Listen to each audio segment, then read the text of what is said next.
Judas is the new game currently in development, set to release next year, and it is the next in the BIOSHOCK series. So the original BIOSHOCK, fantastic game, everybody loves that game. It is a little bit old, but that is still a solid game. The gameplay is great, the story is great, the vibe is great. There is nothing really wrong with BIOSHOCK 1, unless of course you're afraid of the dark, but other than that, it is a phenomenal, fantastic, almost perfect game.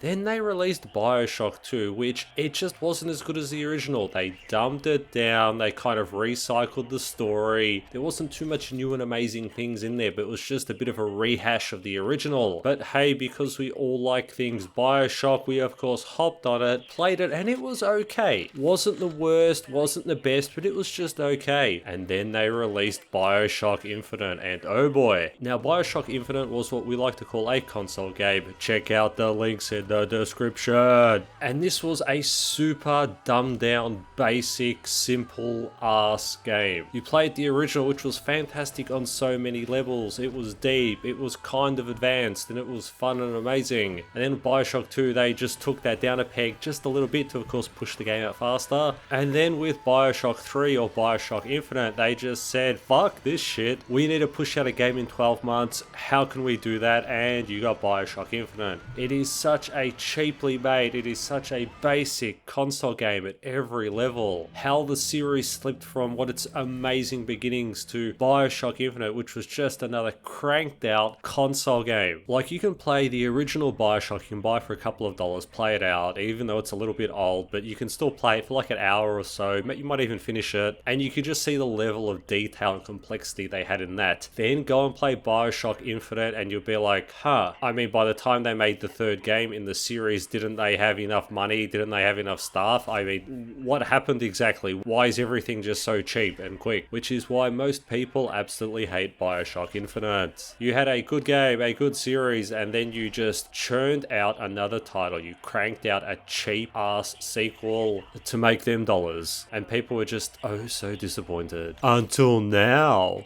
where we've got Judas, baby. And they can't call it BIOSHOCK 4 due to legal reasons or whatever, or of course they're doing the Bethesda Starfield thing, even though it was just Fallout 5, and even though this is just BIOSHOCK 4, they're not calling it that, they're calling it Judas, baby. And it looks okay, it looks pretty mid. It definitely doesn't look like trash, but also I don't get those amazing high quality game vibes, so it does look like a mid game. Now the story, it's going to be something like BIOSHOCK, so of course play those games and then you can sort of see whether or not it's for you. But yes, it's another BIOSHOCK. Now the only thing that does kind of concern me is that this one looks like it's made for a super young audience. We're talking like 10-year-olds or something, and it kind of reminds me of that film Poor Things that just came out. You know, that film with the girl and she starts dating a creepy uncle and it gets like super weird and it's nothing but just shock value and there's no story, there's no depth, it's just people doing crazy crude shit for just shock value. And I kind of get a little bit of that vibe from Judas.